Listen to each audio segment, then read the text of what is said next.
Reading with your kids. Hola, ni hao, konnichiwa, assalamu alaikum, shalom, mahaba, cha, bonjour, namaste, jumbo. Bienvenidos, my name is Jed Lee, and this is Reading with Your Kids. We are coming to you from the beautiful and historical neighborhood of Reedville, the loveliest little neighborhood in all of Boston. Our mission is to help families grow closer through reading. Every episode of this podcast is a new adventure filled with great stories, amazing authors, and powerful reminders of how reading together helps families grow closer. You can help us in this mission by telling all of your family and friends about the show and letting them know that they can hear us on the WREB AM/FM 24/7 radio network. And they can find us on the iHeartRadio app, on Spotify, Apple Podcasts, Good Pods, Podcast Addict, CastBox, Play FM, YouTube. Wherever you find your favorite shows, you can find Reading with Your Kids. We have two amazing guests for you today. First up, Leokadia George is returning to Reading with Your Kids to celebrate Trumpet the Miracle Wolf Pup. Trumpet Becomes a Mom. And later in the show, Vanessa Roeder will be here to celebrate Narwhal versus Kindergarten. Get ready, adventure fans. Toby Baxter is back. In I Heart River Home, the fourth thrilling book in the Adventures of Toby Baxter series, written by Tim Wright, 13-year-old Toby dives into his most unexpected quest yet. He's battling trolls, navigating the sandpit of love, and getting stuck with an LOVE compass. But when the girl of his dreams, Rainey, is kidnapped, Toby must summon more courage than ever before. All 4 books in the Adventures of Toby Baxter series have been honored as Reading with Your Kids certified great reads, each packed with fast-paced action, humor, and heart. So grab your copy of I Heart River Home today and join Toby on an unforgettable journey through River Home, where every page is an adventure.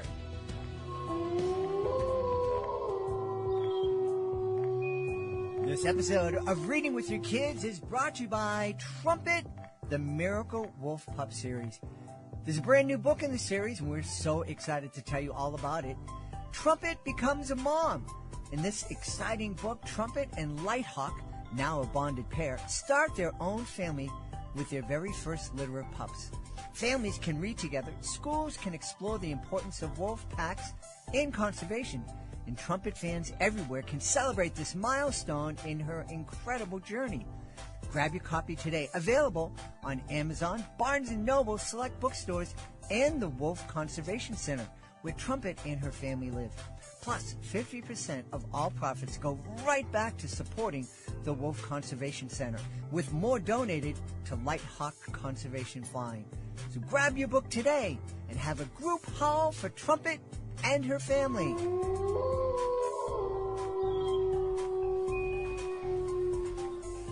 Well, I'll let you know that this episode of Reading with Your Kids is also brought to you by We're Going on a Space Adventure, written by Marie Nichols. This is a Reading with Your Kids certified great read.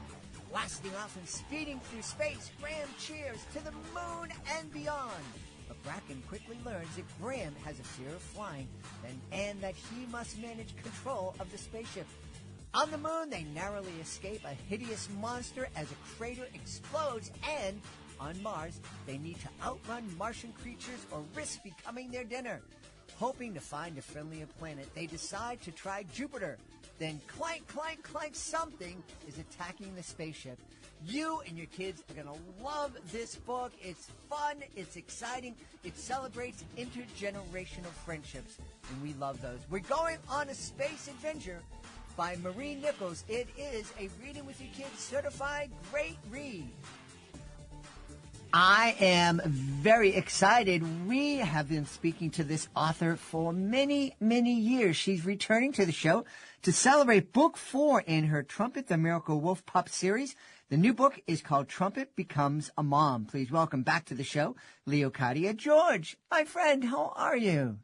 Great, thank you. How are you? I'm doing fantastic. You've been such a great friend of the show for so many years. It's I'm delighted to see how much the series has grown and how people are responding to it. Yeah, more and more people are finding out about her story, buying her book, sharing her story, and also watching her on the web cameras that are live web cameras at the Wolf Conservation Center. It's just been such an honor to share her story. So let's remind everybody exactly who Trumpet is. So Trumpet is a critically endangered Mexican gray wolf.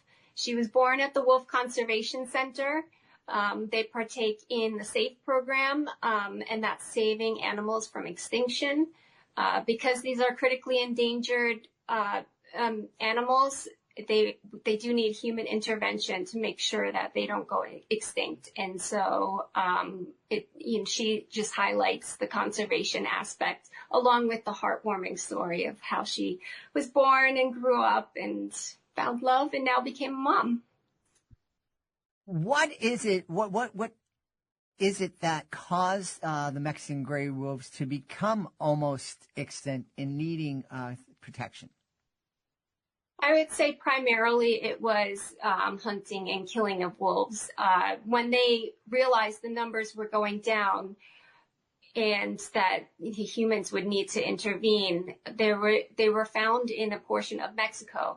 And their range was both in the U.S. and Mexico, and they dwindled down to a number of seven wolves in the entire world. So at that point, Mexico decided to give the wolves to the U.S., knowing that we would have a better chance of saving the species from becoming extinct. So they were all brought into captivity, and then that's when they decided to start the program to rebuild the population. Wow.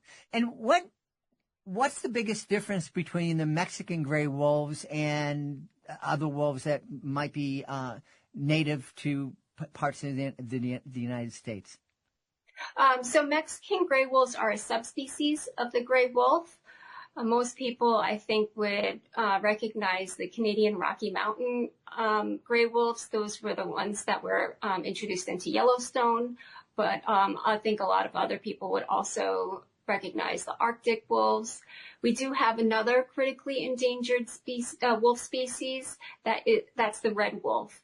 And they're mostly on the East Coast. Right now, their only secure area is in North Carolina. And their numbers are down, I think, right now below 30. So they're really suffering. And we do need to get more wolves back out into the wild to make sure that they don't go extinct in the wild again. If there's somebody out there listening that's saying to themselves, I like dogs and everything, but wolves they might come and they might eat my cat, or why do we need to save these dangerous animals? Yeah. So one thing that people should know is that all dogs are descendant from wolves. So all those wonderful features about dogs that we love about them, that they come up to us waggling their tail and looking for kisses, those are behaviors that wolves will display towards each other. That's just showing that social, that joy, that you're part of my pack. So that's one thing people should recognize when they say, I love dogs, but what about wolves? Now, wolves are a wild animal, and they have a vital role in the ecosystem. They are a top predator in the ecosystem. They help maintain a balance of the ungulate population, those hoofed animals, deer, bison, and moose, all those animals, so that they don't eat, all the vegetation to the ground, that they kind of move around. That's one thing that they do very well. And once they reintroduced the wolves into Yellowstone, they really saw a resurgence of the whole ecosystem rebounding and flourishing. Yeah. So this new book, Trumpet Becomes a Mom, that must be a real big cause for celebration. Yeah, no, this was very exciting. So one of the things that many people know, but not everybody knows, is that Trumpet the Miracle Wolf Pup is based on a true story, based on the true events of Mexican gray wolf Trumpet F1505. And she actually had this litter live on the web cameras. She went into the den that has a camera in there, and she gave birth. We were able to see her nursing the puppies, and really showing that love. And it really was a wonderful moment to be able to share that, even though she didn't know that she was being recorded. But for us to kind of see her bonding with her puppies. And actually, when I was writing this story, I did tear up a little bit at that point, because she really came into her own. She's a wonderful mother. And it was just such a great to see it on camera, but also great to put it down on paper and add it to her story. Yeah.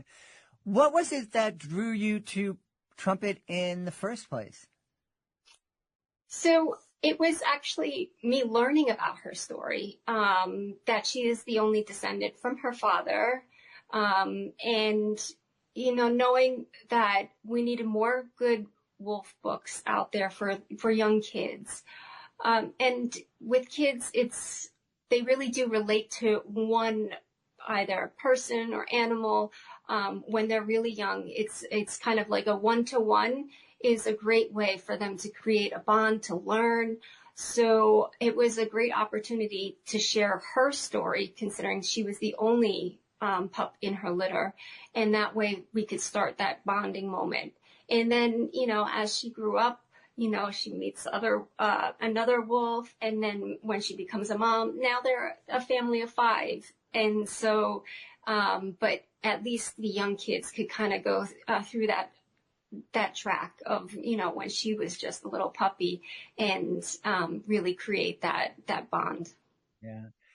It's fascinating that you have such a deep affection for the wolves and for Trumpet. How did you fall in love with Trumpet and to the point where you're really volunteering many, many hours at the Wolf Conservation Center? Right. And she's not the only wolf there, and she's not, isn't the only one that has a story to tell, but her story is perfect for young kids to follow. And so that's why her story became a children's book story. For me, I had an immense respect for her, because,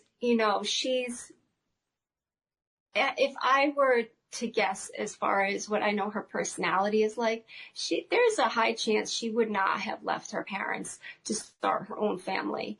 But being that, she was at the time, the number one genetically distinct Mexican gray wolf, female Mexican gray wolf in the entire program, she had to have puppies in order to help save the species. And so they had her pair up with another wolf. And obviously, anybody going into a new situation, just like even me with this author situation that's new, it's daunting. It's scary. But she just met it head on and just adjusted. And now she's a pack leader. And it's just an honor to be able to tell her story, her experiences in that, but also to have seen it. It was really a joyous experience. Yeah. Now, I didn't know it at the time, but I was recently just a few miles away from the Wolf Conservation Center last month. Tell us a little bit about the center itself, please. Yeah, so it was founded, I believe, in 1999, and at the time first they only had ambassador wolves, and then they got some Mexican gray wolves and red wolves from the U.S. Fish and Wildlife to start to participate in the program because they had the space available. So they decided to open the facility to the public. They can sign up for programs and learn about the wolves. So that's how it started.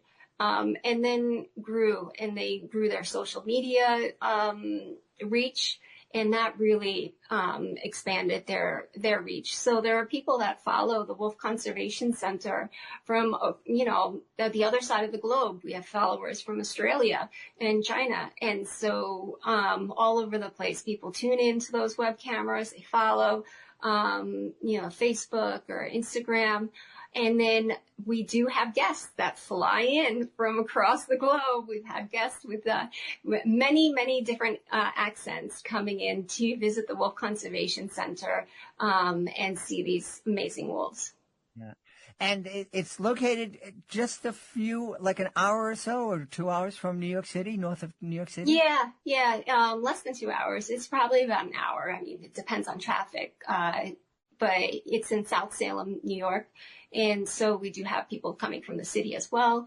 But it is kind of funny that sometimes there are people that are, within half an hour and they don't know. And I was one of those people. I didn't know about the Wolf Conservation Center until my sister-in-law from Italy found it. And she alerted us that it was there. And both my brother and I were like, really?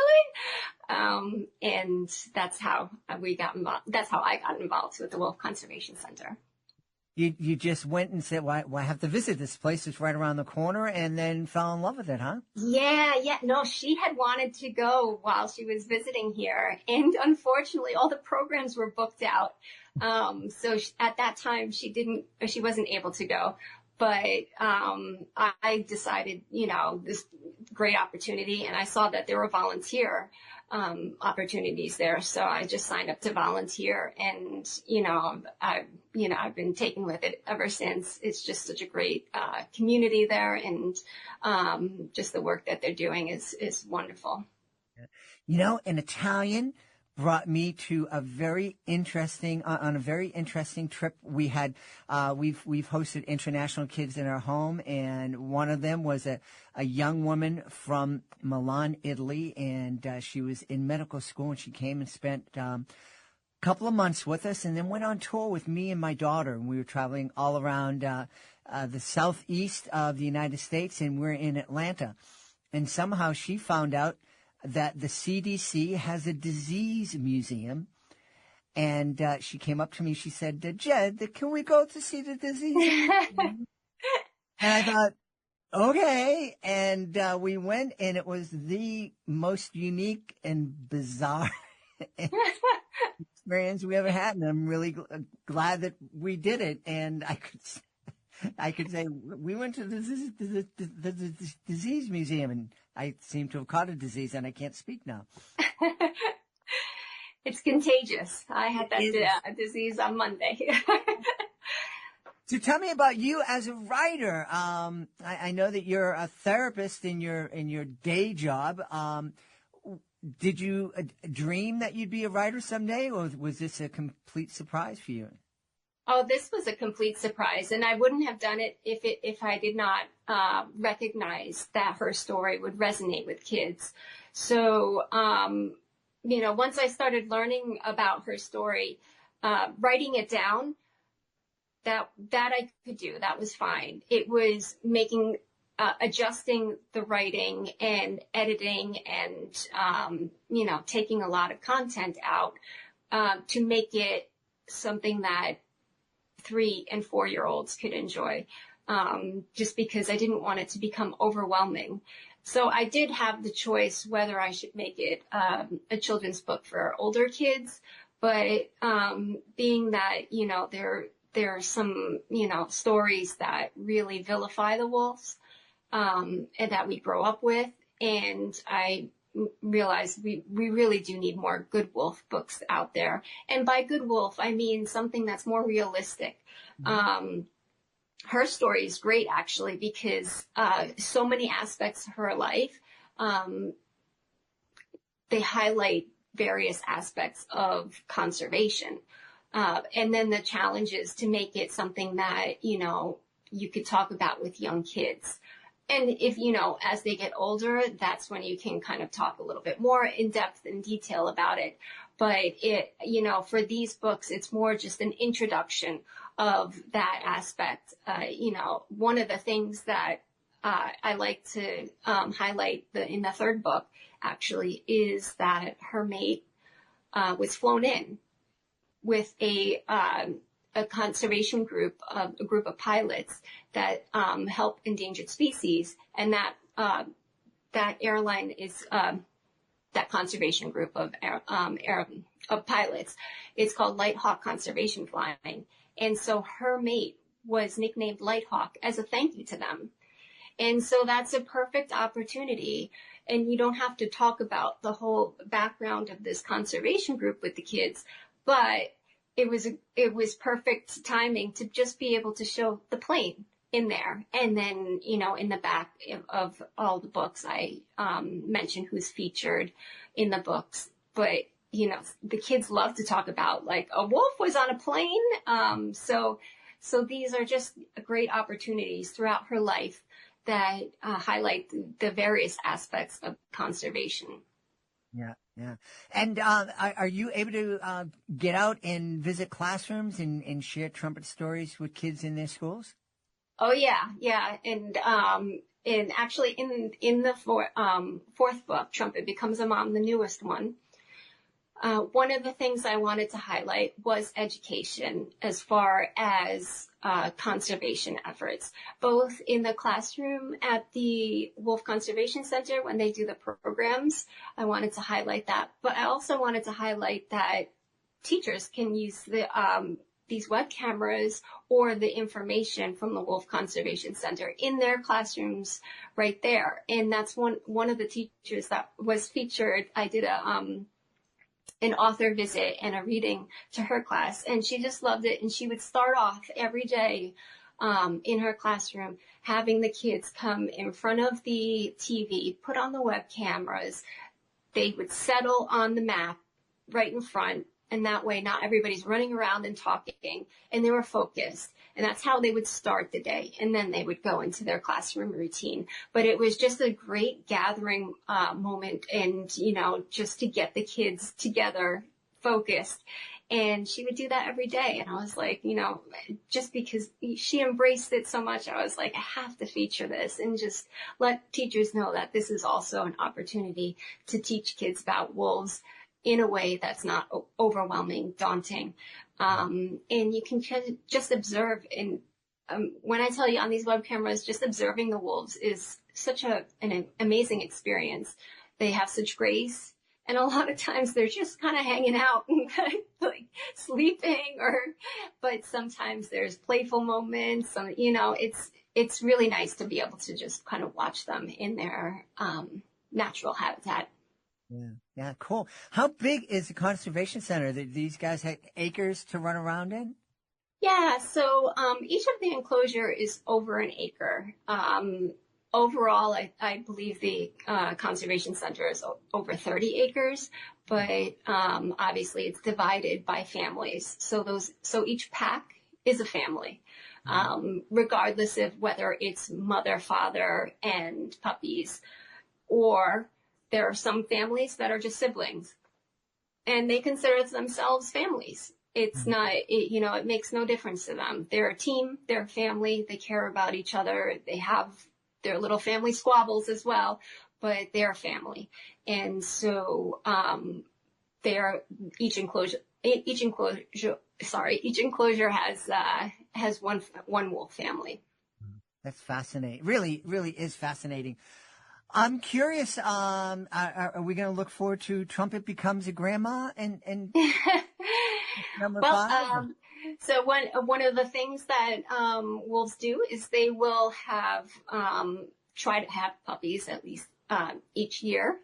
And so she has had a number of puppies. And so I'm working on the 5th book at this point.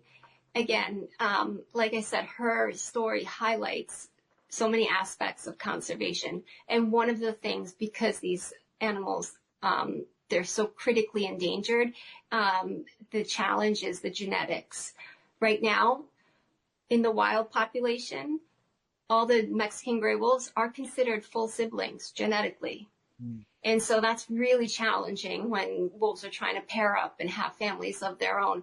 So Trumpet, being one of the most genetically distinct wolves, she has had the opportunity to have some of her puppies cross-fostered or fostered into the wild. And what they'll do is they'll take the puppies before they're 2 weeks old, before those eyes open, like I featured in the second book, before the eyes open, before they can hear, they'll fly them out and then place them with another wolf family, a wild wolf family that has puppies around the same age. And they can just put the puppies right into with the other, the litter that's from the wild mother, and they'll adopt them.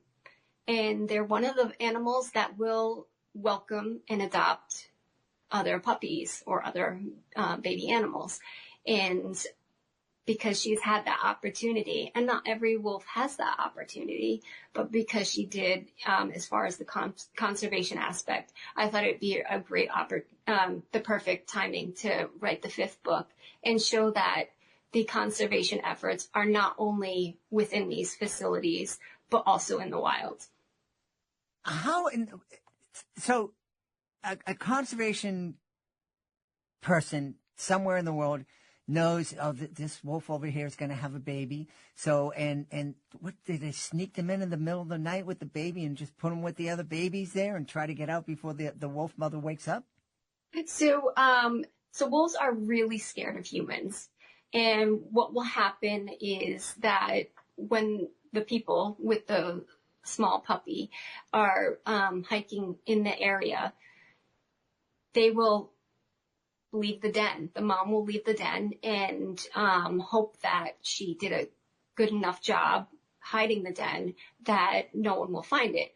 Well, what she doesn't realize is that she does have a collar on, and we know exactly where the den is. And so that's how, the conservationists are able to find the den. And that's actually how they are able to figure out how old those wild puppies are, because they will notice the behavior when the mom starts just staying in the den for the most part. Then they will know that she's had puppies, and so they can gauge approximately how old they are, and that's how they do it. And so she'll run away, and then she'll come back, and then she'll be like, oh, we don't know if they can count. Maybe they can. She likely knows that, there was a new one added, just by scent alone, but they welcome them. And, that's just the way wolves are. They really love puppies. They love family. That's who they are. I love that. That's really fun. Where can we go? First off, where can we go to see those webcams that you were talking about? Yeah, so on the Wolf Conservation Center's website, newyorkwolf.org, you can go to where they'll have a listing that says webcams.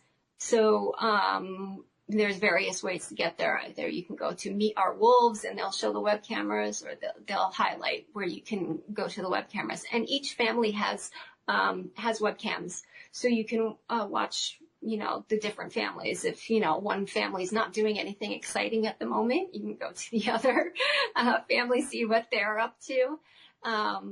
But yeah, so you can go and watch them, and you can learn about the wolves, just through their bio. Each wolf has a bio and, history. So it's fun to be able to learn about them. Awesome. And do you have any, thoughts, maybe now that you are a successful children's author with 4 books out there in the world, have you considered, creating other children's stories that aren't wolf and trumpet related? I have, and there are some stories in the back of my mind. Right now, my main focus is on getting Trumpet's story out there. She is getting older, and I would love to just have as many people as possible be able to read her story while she is alive. But obviously, she will live on, not only through her genetics, but also her story. When she does pass away, people can still enjoy and learn about her. And that I think is a real honor. it actually was something that kind of happened. The first book features her parents, and both her parents have now passed on. And it was something that I look at, those illustrations, and obviously I met her parents, but just to know that other people that never had the chance, maybe even weren't born yet when they were alive, that they'll be able to learn about her parents, and that they live on through their story. Yeah. And where can people find out more about you and all the Trumpet books? Yes, so I have my bio with Briley and Baxter Publications, so you can learn about me there. As far as learning more about Trumpet, the best place is obviously the Wolf Conservation Center's website, and they're on Facebook, they're on Instagram, TikTok, Threads. And if anybody wants to contact me, they can contact me through my email, leokadiageorge.books@gmail.com. And I would gladly have a greater conversation about the books or Trumpet. Yeah. We've had a great time speaking to the author of Trumpet, the Miracle Wolf Pup series. Our latest book is Trumpet Becomes a Mom. Our guest has been Leokadia George. Hey, Leokadia, thanks so much for being back with us on Reading with Your Kids. Thank you. Hey, my friends, I have a super idea you are going to love. How about this weekend, turn your backyard cookout into a storybook celebration? Fire up the grill, crack open a few of your favorite picture books, and serve up Big Fork Brand's legendary bacon sausage. Made with nitrate-free bacon and premium pork, it's juicy, smoky, and unforgettable.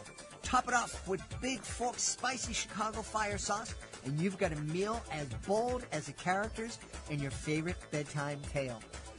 Get 20% off your order using the promo code READ at bigforkbrands.com. That's bigforkbrands.com. Promo code READ to get 20% off, because nothing brings families together like great food, great books, and a whole lot of flavor. Big Fork Brands. Read, grill, repeat. We are going to have a lot of fun. Our guest is here today to celebrate her new picture book. It's called Narwhal versus Kindergarten. Please welcome to the show the author and illustrator, Vanessa Roeder. Vanessa, how are you?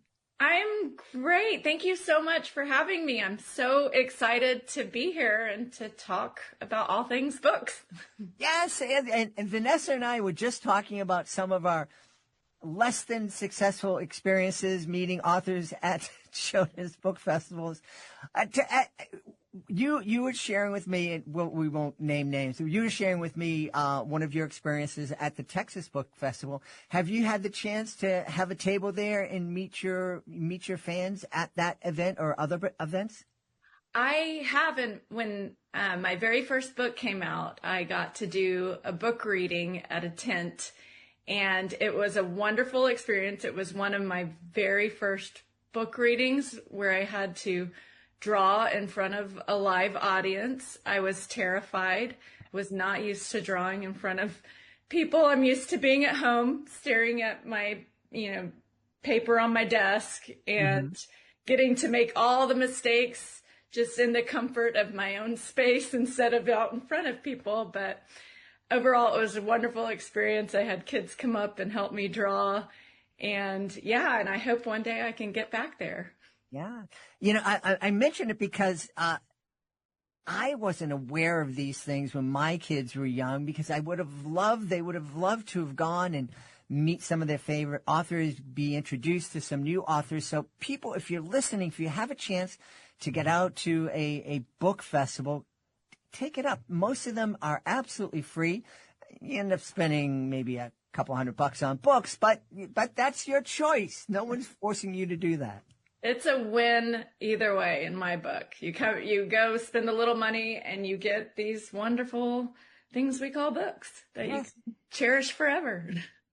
So tell us about Narwhal versus Kindergarten. I never thought of Kindergarten being kind of competitive or adversarial, but as I think back, because it's been almost 100 years, there were moments when I thought I was up against the world.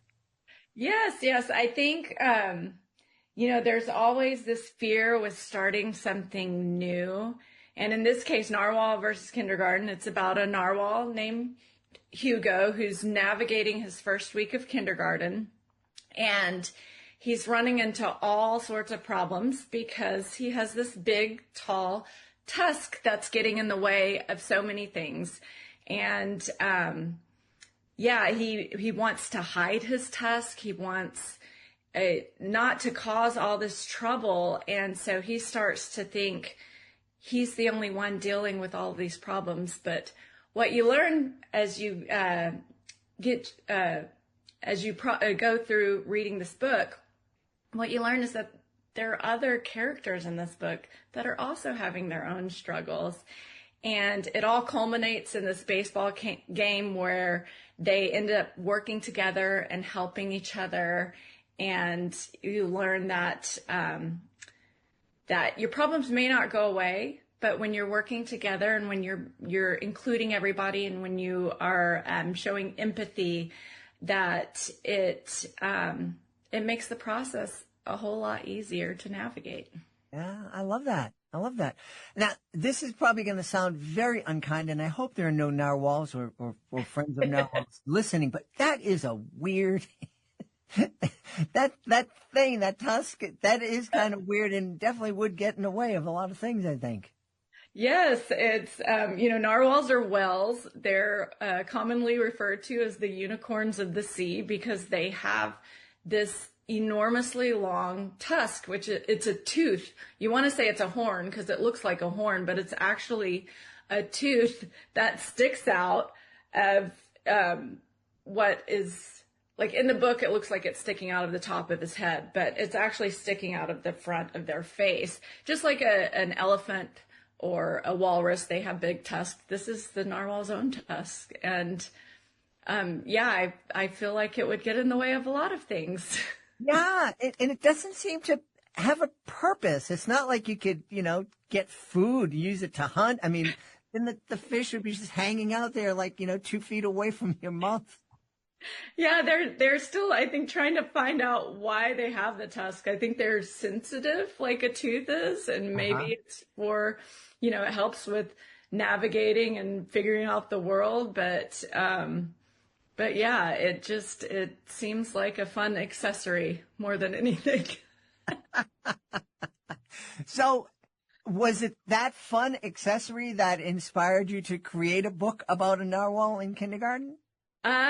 Actually, it started with a sketch. It actually started in 2018. I was doing a series of alliterative sketches or alliterative animals wearing fashion sketches, so to speak, like an Afghan hound wearing an Afghan or a zebra in a zoot suit. And I drew this narwhal in a necktie, and I saved all these sketches and put them away. And then about a year later, I decided to revisit the sketches, and I found the narwhal in a necktie, and I redrew him, gave him his necktie, and then I added a situation, and I actually gave him a little hat, a little bowler hat, but, it's his tusk is getting in the way of him wearing a hat. It's actually ripped through the top of it. And that got me to thinking, well, what problems might a narwhal have if he lived in the world as we know it? And so he might have problems driving a car because his tusk would, stick out the top of the car. He might have problems like jumping in a bounce house. And so I started gathering all of these problems he might face and put it together in a little story. And it was him just trying to navigate life.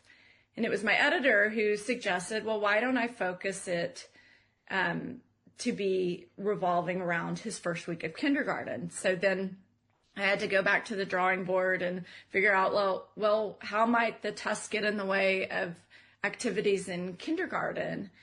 And I started adding other animal characters. And what I really wanted to show in this book was how sometimes when we are having struggles, we think we're the only ones having struggles, and those struggles can feel so big that we think that's all people see when they look at us, is our problems and our struggles.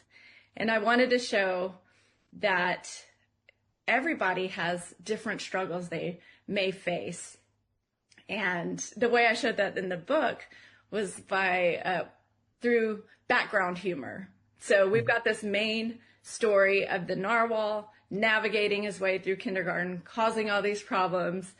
And then what you see in the background are all these other little individual stories, like a squid who's inking all the time, or a giraffe who's too tall that he takes up a whole slide when he tries to slide down, or what else do we have? An armadillo who keeps rolling into a ball. And so it was just this way to show that everybody has these struggles in their own way, and that we can make space for everybody, and we can be inclusive, and we can come together, and we can work together to figure out how to help each other. Yeah. I'm loving this conversation. One of the things I often ask author illustrators is what came first. And obviously for you, it was the narwhal and these goofy kind of predicaments. But I'm also loving how you're describing how the story came about. It's like the narwhal, but then he has a hat that's stuck on top of the tusk, and then he's driving a Volkswagen, and because I find the creative process, it's so different for everyone. And as someone who's created my, educational magic shows and this podcast, I know that my process is very different than everybody else's. And I just find it so fascinating to kind of dig into somebody's brain and just kind of see how they're seeing the world. And you have a very neat way of looking at the world. Oh, thank you. Yeah, it's always fun to try to figure out, to come up with characters and try to figure out how they would navigate their surroundings. And so when I'm working with kids and we're working on coming up with story ideas, I ask them to pick a character or pick an animal. And what do you know about this animal? Like a giraffe, it has a very long neck. It's very tall. It's got these, beautiful patterns on its fur. And I'm like, well, what could this giraffe might face? What are the obstacles a giraffe might face because of its physical characteristics? Or, take an animal and put him in the exact opposite environment of where he's supposed to be. And what challenges might that animal face in the environment and in that, environment? And this is what I do with my own work is I take an animal I'm interested in and just start playing with it and figuring out what their obstacles might be. And then, of course, you start to draw on your own experiences and sprinkle those in throughout your stories. But it's all about just having fun, making things silly and absurd. I mean, having a narwhal going to school on land was so outlandish to me at one point. I was like, why am I even writing this? Like, how would a narwhal even walk? And my daughter, who's lovely, she brought me back down and said, look, it's fiction. You can be silly. You can have fun. You can play with it. It's okay. It'll work out, But you just have to play and have fun. How old is your daughter? She's 24 now. Oh, okay. Yeah. But she's helped me since she was a kid. So I think you got that word of wisdom from a 7-year-old. No. But she is very wise and has been forever. And she helps me with a lot of my stories, gives me a lot of story ideas, which I'm grateful for. Great. I hope the narwhal didn't come from a party that she was at college. Oh, no. This was just, something in my brain that I thought would be, funny, a narwhal trying to wear a hat.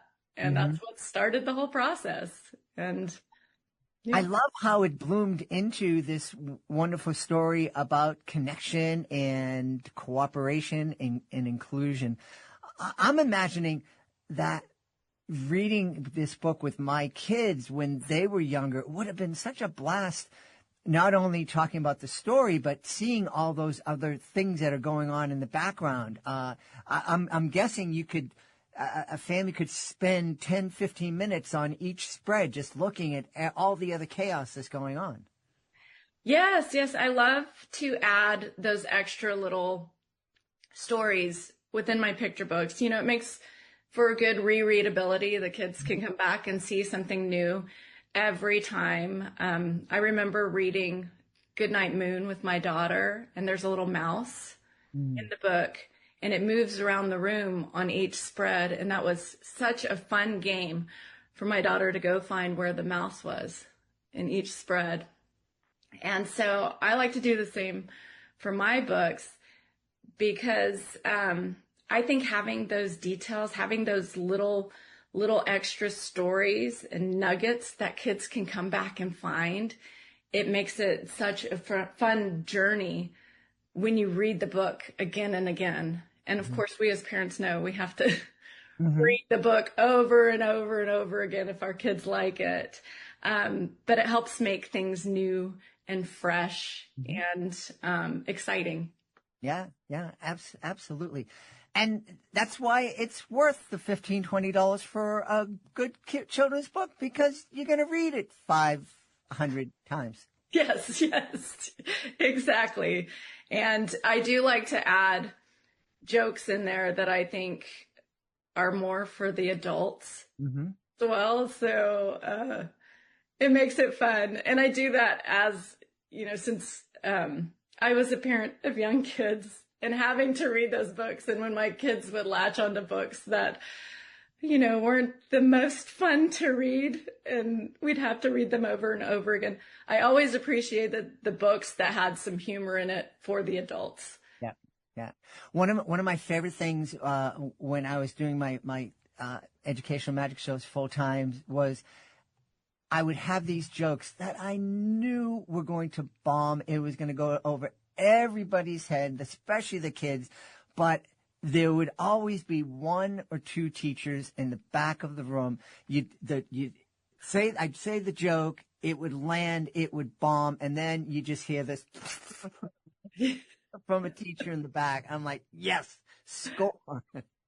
Yes. I have those moments when I'm doing school visits because some of the jokes in my books go right over the kid's head, but it never fails that there's always a parent or a teacher that will laugh out loud. And I think, yes, that one was for y'all.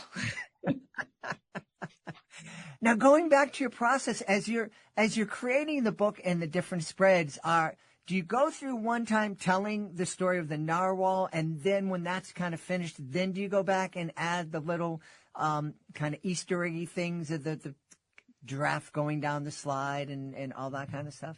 Yeah, I think like in the revision process, since at first the book was just about the narwhal trying to navigate life, I think I had him at a birthday party with a bunch of different animals, and his tusk is popping all the balloons at the birthday party. But it's figuring out his journey first.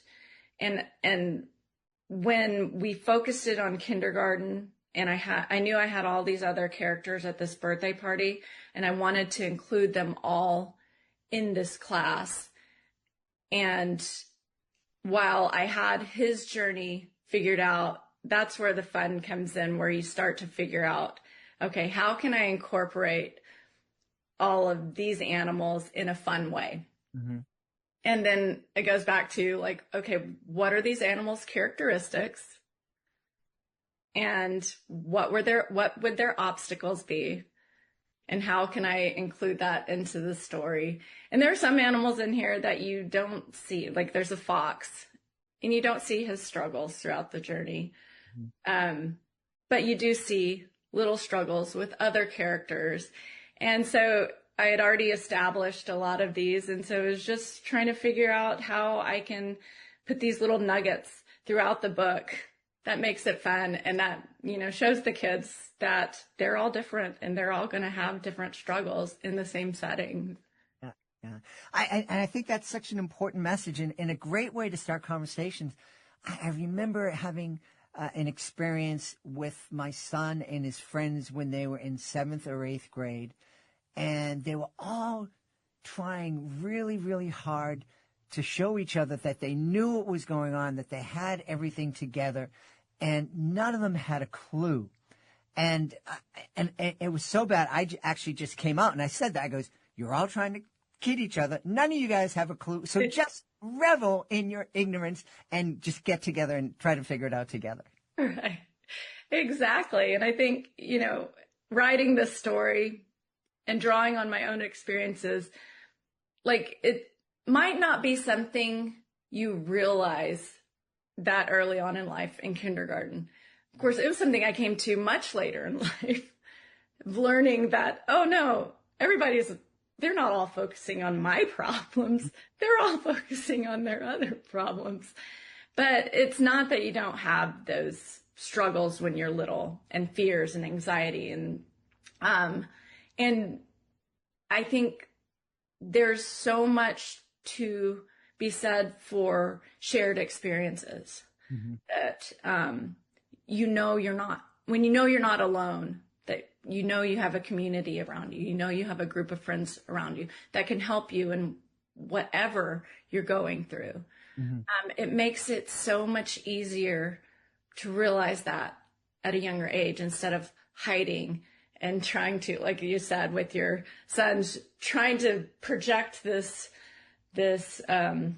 facade of having it all together, and instead relying on each other and our own shared experiences to help us get through anything we might face. Yeah. I think that's it. I think that the whole idea of like, hey, none of us have it together, and that's okay because we're supposed to help each other. And what a great lesson for a kid in kindergarten, 1st grade to start thinking about, because boy, I don't know about you, Vanessa. I know grown-ups who haven't come to that realization yet. And they're just like, no, my world's perfect while everything is falling apart around them. Yes. Yeah. Like I said, I came to that realization much later in life, and it would have been so much more helpful had I learned early on that, we're all in this together. Right. This is all our world. We all have to go through trials and whatever we may face, whether it's like, disabilities or problems that you can see or problems that are hidden, but just learning that we can make space for everybody. We can all help each other and lift each other up.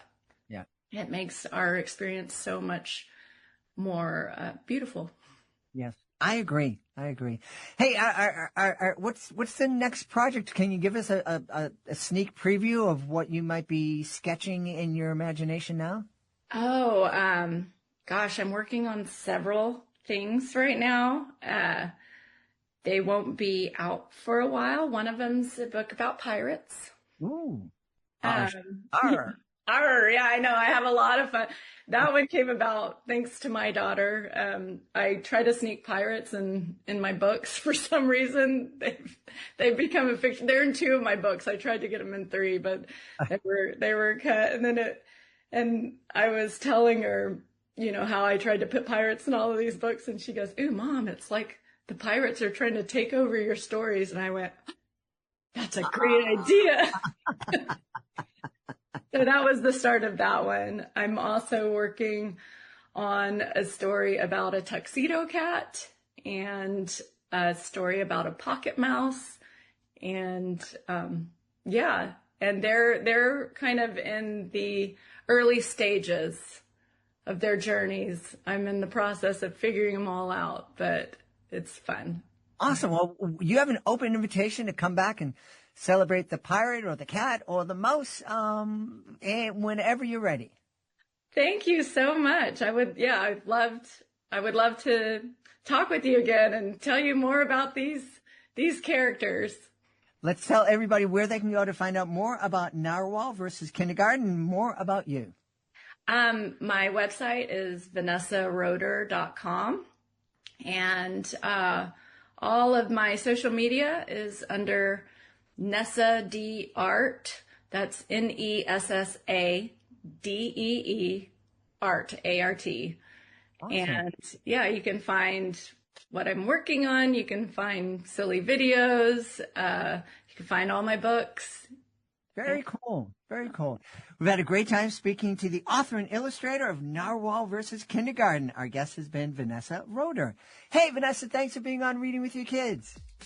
Thank you so much for having me. I had a blast, and I can't wait to come back.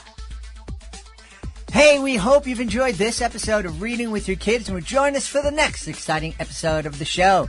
If this episode made you smile or gave you something to think about, please consider sharing it with a friend. And please consider leaving a 5-star review. And of course, we'd love it if you could subscribe to the show.